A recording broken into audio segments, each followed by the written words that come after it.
ইলাস্ট্রেটরের নতুন আরেকটা ভিডিওতে আপনাকে স্বাগত। গত পর্বে আমরা লাইন সেগমেন্ট টুলের ব্যবহার দেখিয়েছি। এই পর্বে আমরা হার্ট টুলের ব্যবহার দেখাবো। তো লাইন সেগমেন্ট টুল দিয়ে আমরা স্ট্রেট লাইন ক্রিয়েট করতে পারছি এবং এটার মাধ্যমে বিভিন্ন ধরনের লোগো ডিজাইন আমরা করতে পারি, বিভিন্ন শেপ ক্রিয়েট করতে পারি। সো আর্ট টুলের খুঁটিনাটি আমরা এই পর্বে জানবো এবং এটা দিয়ে আমরা কী কাজ করতে পারবো সেই বিষয়গুলো দেখবো। তো আপনারা যারা আমার চ্যানেলে নতুন তারা সাবস্ক্রাইব করে দিবেন এবং পাশে বেল আইকনটা ক্লিক করে দিবেন যাতে আমার ভিডিওগুলো আপনারা আপলোড দেওয়ার সাথে সাথে পেয়ে যান। তো চলেন আজকের ভিডিও শুরু করি। আমরা পিসি স্ক্রিনে চলে যাই। অলরাইট, আমরা ইলাস্ট্রেটর ওপেন করে নিলাম। দেন আমরা চলে যাব লাইন সেগমেন্ট টুলে। এখানে আমরা শর্টকাট ব্যাকস্ল্যাশ দেখতে পাবো। এর নিচে আমরা আর্ট টুলটা পাবো। এটা সিলেক্ট করে আমরা যদি ড্র্যাগ করি আমরা দেখব যে একটা কার্ভ লাইন তৈরি হলো। এটাই মূলত আর্ট টুল। এটা একটা সিম্পল একটা টুল, বাট এটা দিয়ে আপনি অনেক অনেক কাজ করতে পারবেন। দেন আমরা ধাপে ধাপে দেখার চেষ্টা করবো। এর বেসিকগুলো আমরা এখন জানার চেষ্টা করতেছি। আমরা চাইলে ড্র্যাগ করে একটা কার্ভ লাইন তৈরি করতে পারবো, অথবা আমরা জাস্ট ক্লিক করলে আমরা ম্যানুয়ালি একটা কার্ভ লাইন তৈরি করতে পারবো। দেন এখানে এক্স এর মান দিতে পারবেন, ওয়াই মান দিতে পারবেন, অ্যান্ড আপনি এখানে চাইলে ওপেন করতে পারবেন, ক্লোজ করতে পারবেন। মানে আপনি চাইলে এটাকে এখান থেকে ক্লোজ করে একটা শেপ তৈরি করতে পারেন। আমরা ওপেন রাখছি আপাতত, এরপরে আমরা ক্লোজটা দেখব। এরপরে চাইলে আপনি এখানে সিলেক্ট করে দিতে পারেন, এক্স রাখতে পারেন, ওয়াই রাখতে পারেন। এরপরে আপনি যে স্লপটা দিতে পারেন, মানে আপনি যে এখান থেকে আপনি যদি এদিক থেকে বাড়ায় দেন সেক্ষেত্রে এখান থেকে এটা বেড়ে যাবে, এখান থেকে এটা যদি কমাই দিই সেক্ষেত্রে এখান থেকে শেপটা আরও কমে যাবে। এখানে এরপর আসছে যে ফিল। আমরা চাইলে এর একটা ফিল কালার দিতে পারি, যেহেতু একটা কার্ভ লাইন এখানে ফিল কালার দিলেও এটা দেখা যাবে না, যার কারণে আমরা এটা দিচ্ছি না। বাট আমরা পরে আবার প্রয়োজনে আমরা দিতে পারবো। ওকে, আমরা ওকে করে দিচ্ছি।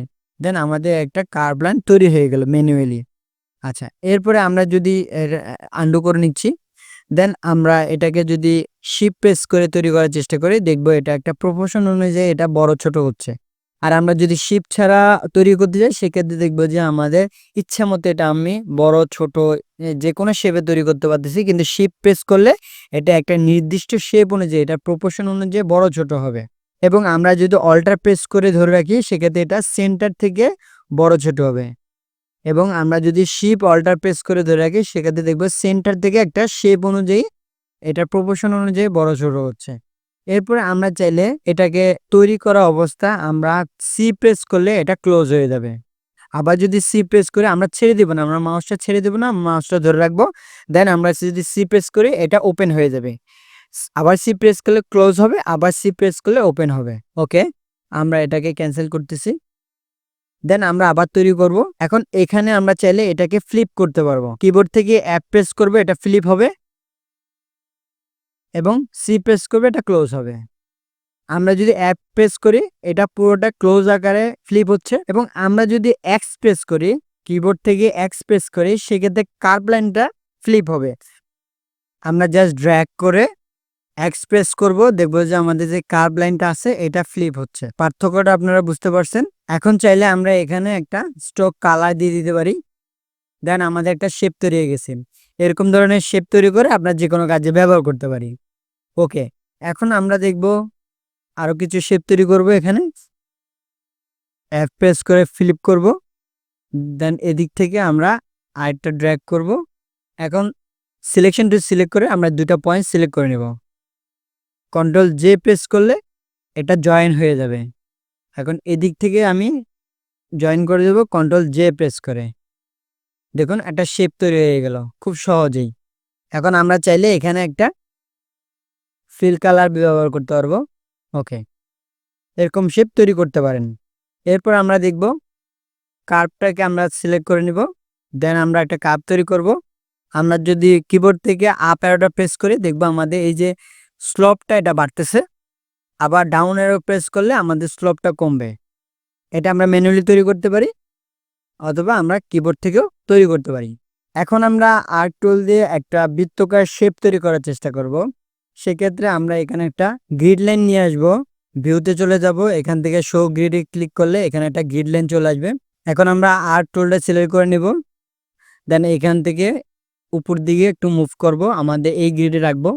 দেন এখান থেকে আমরা এদিকে নিয়ে আসব ফ্লিপ করে, আমাদের হয়ে গেলে এখন আমরা এখান থেকে দেখব যে আমাদের এটা জয়েন হয় নাই, আমরা এখান থেকে জয়েন করে নিব।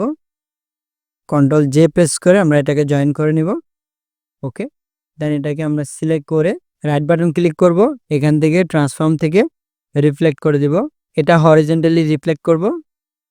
ওকে, সিলেকশন টুল সিলেক্ট করে দেন এটা আমরা নিচে নিয়ে আসব। ওকে, এখন আমরা সিলেকশন টুল সিলেক্ট করে কন্ট্রোল জে দিয়ে এখানে জয়েন করে দিব, এটা কন্ট্রোল জে দিয়ে জয়েন করে দিব। এখান থেকে আমরা একটা ফিল কালার দিয়ে দিব। ওকে, এভাবে করে আমরা একটা সার্কেল তৈরি করতে পারলাম। আর্ক টুলে বেসিক বিষয়টা আমরা বুঝতে পারলাম। এখন দেখবো এই দিয়ে আমরা কি কি কাজ করতে পারি। আমরা হাইড করে দেব গ্রিডটা, দেন আমরা এটাকে আনডু করে দিব বা ডিলিট করে দিব। এখন আর্ক টুলটা সিলেক্ট করে নেব, দেন এখান থেকে আমরা শেপ তৈরি করব। আমরা ফ্লিপ করে নিচ্ছি। এখন কন্ট্রোল টিল্টকে প্রেস করে আমরা জাস্ট উপর দিকে মুভ করার চেষ্টা করব। ওকে, আমাদের সুন্দর একটা শেপ তৈরি হয়ে গেল। আমরা এটাকে এখান থেকে মুভ করে মাঝখানে নিয়ে আসি, দেন এখান থেকে আমরা জাস্ট একটা গ্রেডিয়েন্ট ইউজ করে দিব। এখান থেকে একটা গ্রেডিয়েন্ট ইউজ করে দিব। ওকে, এখন আমরা এখানে গ্রেডিয়েন্টে স্ট্রোক কালারে দিয়ে দিব। ওকে, আমরা ফিল কালারটা নান করে দেব। ওকে, এখন আমরা দেখতে পাবো আমাদের খুব সুন্দর একটা শেপ তৈরি হয়ে গেল। দেন আমি চাইলে অন্য ধরনের একটা শেপ তৈরি করতে পারি। এখন এখানে আমরা একটা ব্যাকগ্রাউন্ড কালার দিয়ে দিলে, রেক্টেঙ্গুলার টুল সিলেক্ট করে আমি যদি এখানে একটা ব্যাকগ্রাউন্ড কালার দিয়ে দিই, এখানে অ্যারেঞ্জ থেকে এটাকে সেন্ড ব্যাক করে দেব। খুব সুন্দর একটা ডিজাইন তৈরি করে নিলাম খুব সহজে আর্ক টুলের মাধ্যমে। এখন আরেকটা ডিজাইন তৈরি করে দেখাবো।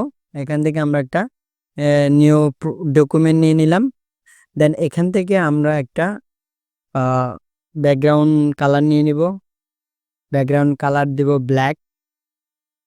এখন এখান থেকে আমরা আর্ক টুলটা সিলেক্ট করে নেব, এখান থেকে জাস্ট ড্র্যাগ করব, দেন কন্ট্রোল টিল প্রেস করে ওকে এই দিক থেকে আমরা ওকে এরকম একটা শেপ তৈরি করে নিলাম। এখান থেকে আমরা স্টক কালারটা সিলেক্ট করে দেন গ্রেডিয়েন্ট থেকে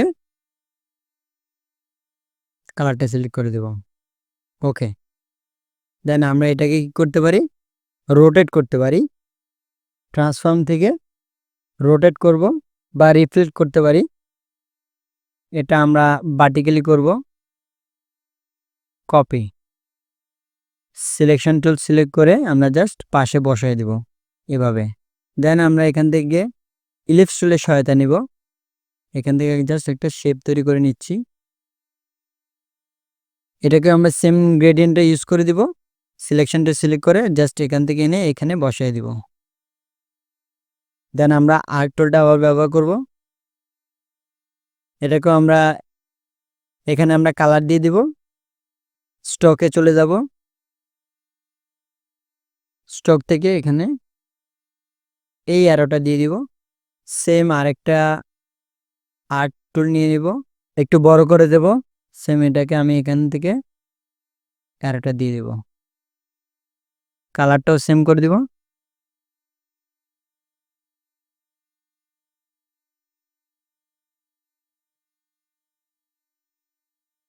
দেখুন খুব সহজে আমরা খুব সুন্দর একটা ডিজাইন এখান দিয়ে তৈরি করে নিতে পারলাম এভাবে। জাস্ট এখানে ক্লিক করে আমরা এটাকে গ্রুপ করে দেব। আপনারা চাইলে বিভিন্ন ধরনের কালার চেঞ্জ করে আরো সুন্দর করতে পারেন। আমি জাস্ট সিম্পলি আইডিয়া দিয়ে দিলাম। ওকে, তো দেখা হচ্ছে পরবর্তী ক্লাসে। আল্লাহ হাফেজ।